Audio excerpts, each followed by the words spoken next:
Bismillahirrahmanirrahim. Assalamualaikum warahmatullahi wabarakatuh. Innal hamdalillah nahmaduhu wa nasta'inuhu wa nastaghfiruh wa na'udzubillahi min syururi anfusina wa min sayyiati a'malina may yahdihillahu fala mudhillalah wa may yudhlilhu fala hadiyalah. Asyhadu an la ilaha illallah wahdahu la syarikalah wa asyhadu anna Muhammadan abduhu wa rasuluh. Allahumma shalli wa sallim ala nabiyyina Muhammadin wa ala alihi wa ansarihi wa junudi wa man tabi'ahum bi ihsan ila yaumil amma ba'd.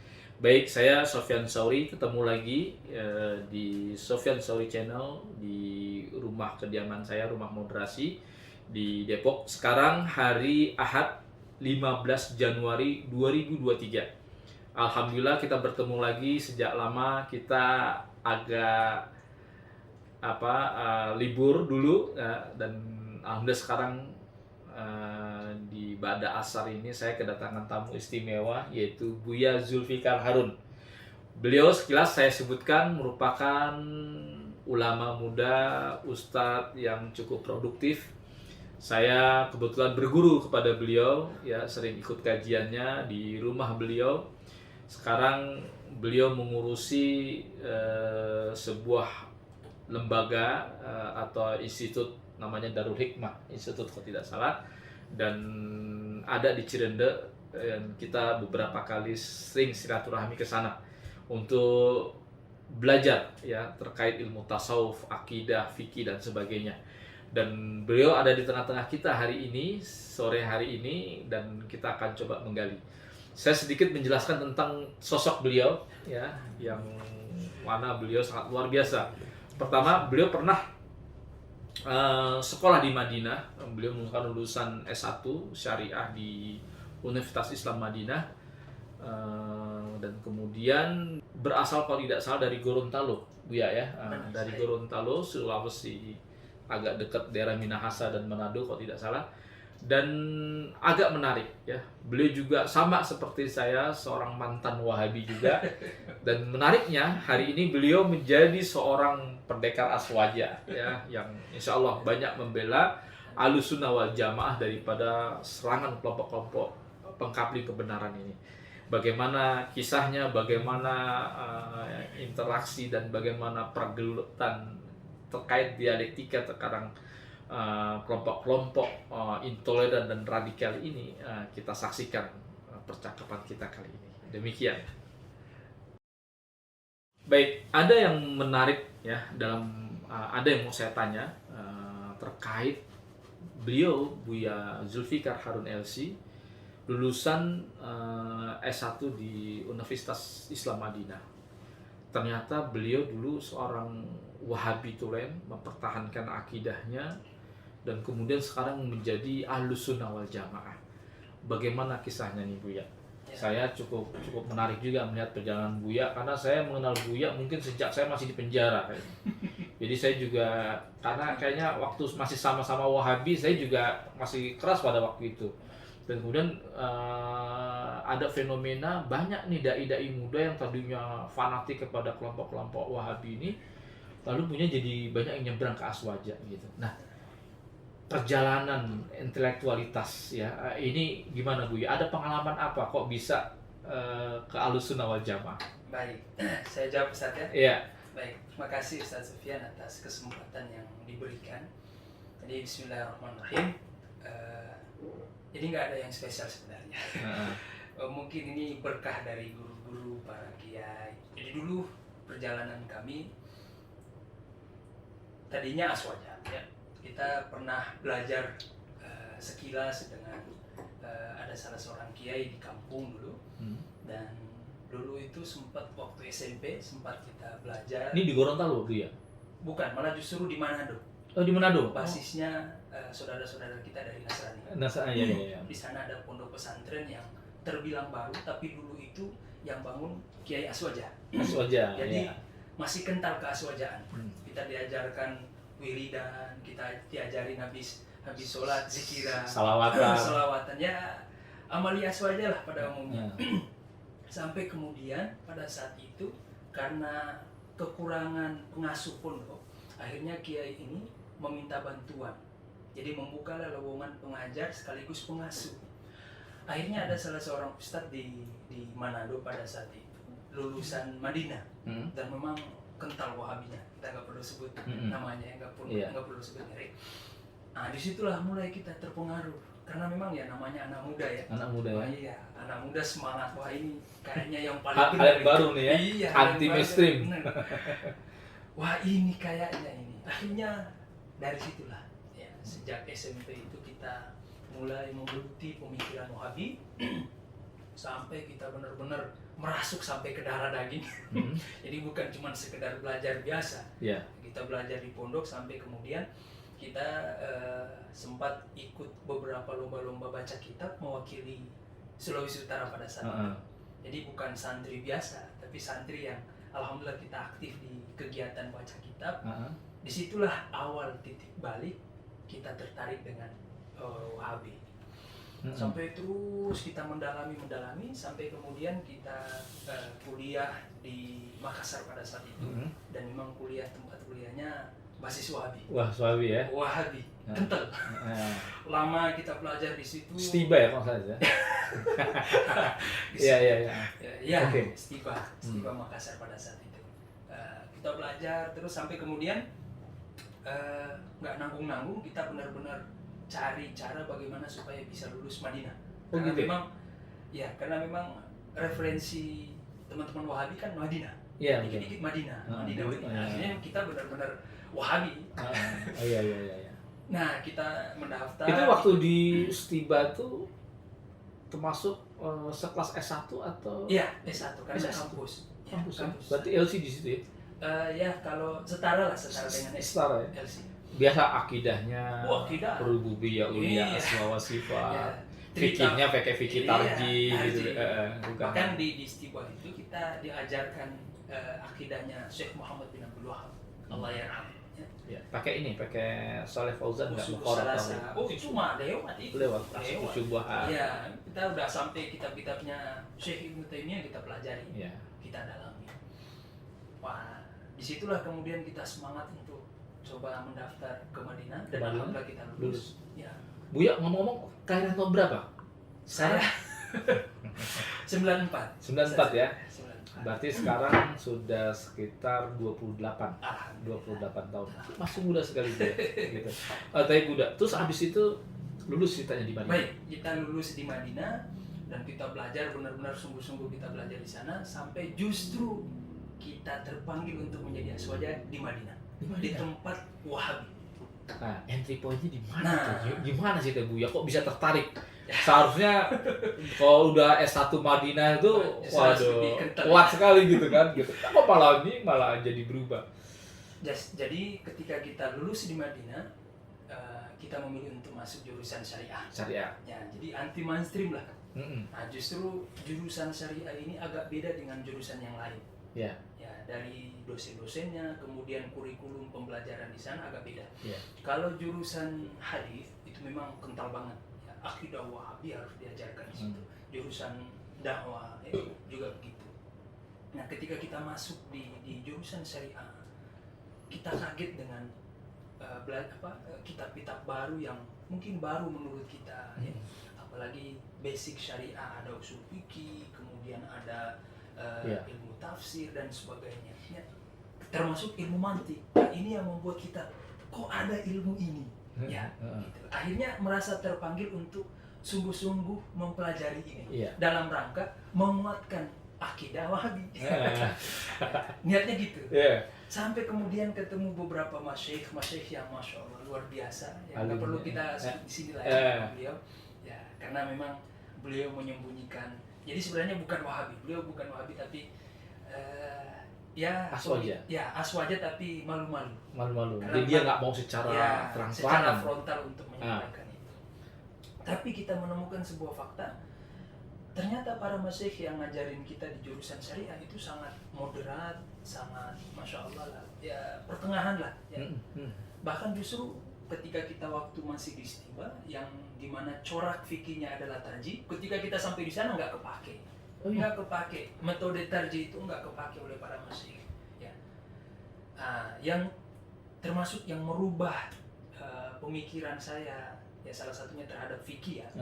kalau kita kan dulu Wahabi, mungkin Ustaz Sofyan masih tahu Ya. fikihnya fikih tarjih. Tarjih. Dalil mana yang sahih, itu yang kita ingat. Padahal kalau kita bicara tarjih, sangat subjektif banget. Iya, sangat subjektif. Rojih menurut Syekh bin Bas belum tentu.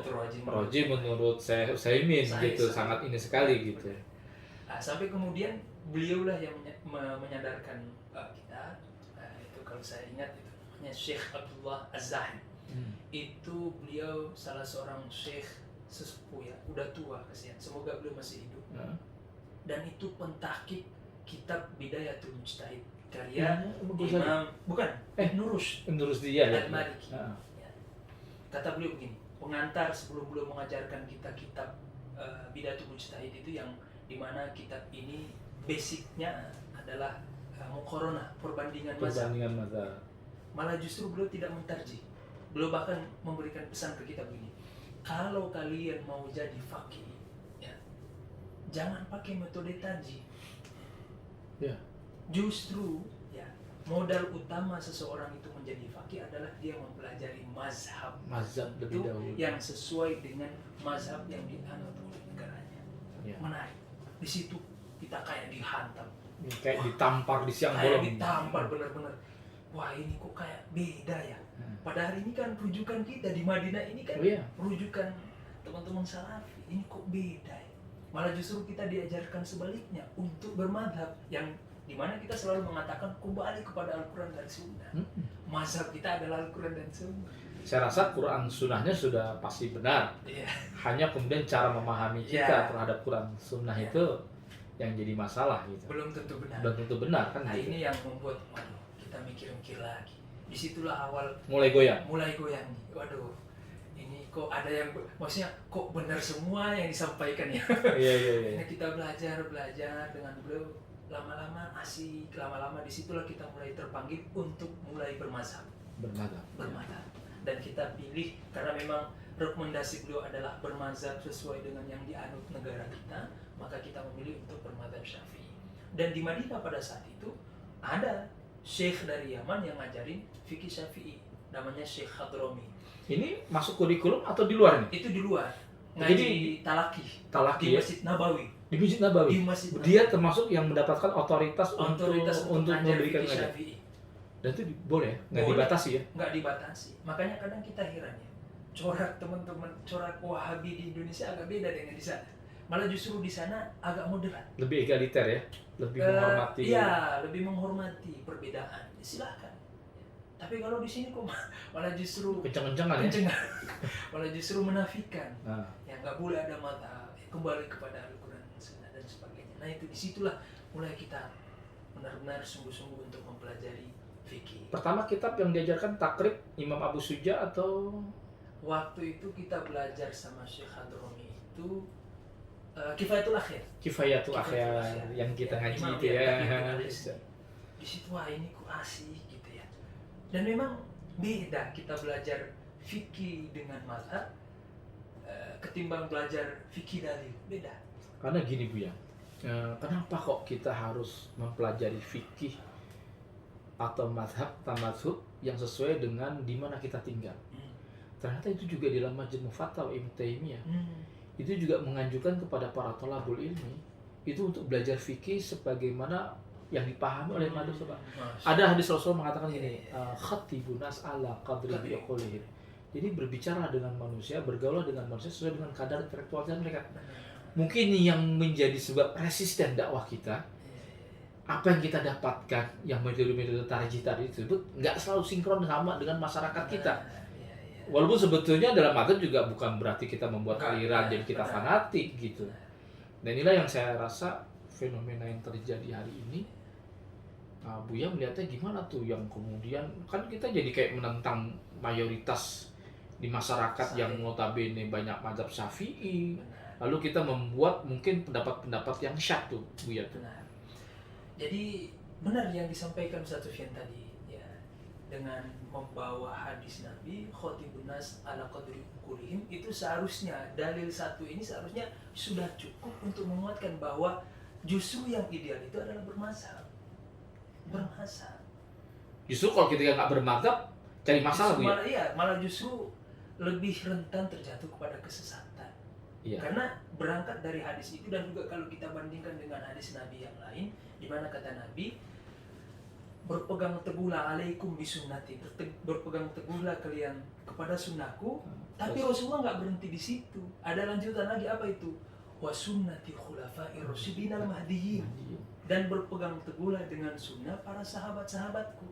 Nah, menjadi pertanyaan, sunnah sahabat Nabi kayak gimana? Apakah mereka satu suara atau justru ada perbedaan dialektika di sana? Menghargai perbedaan.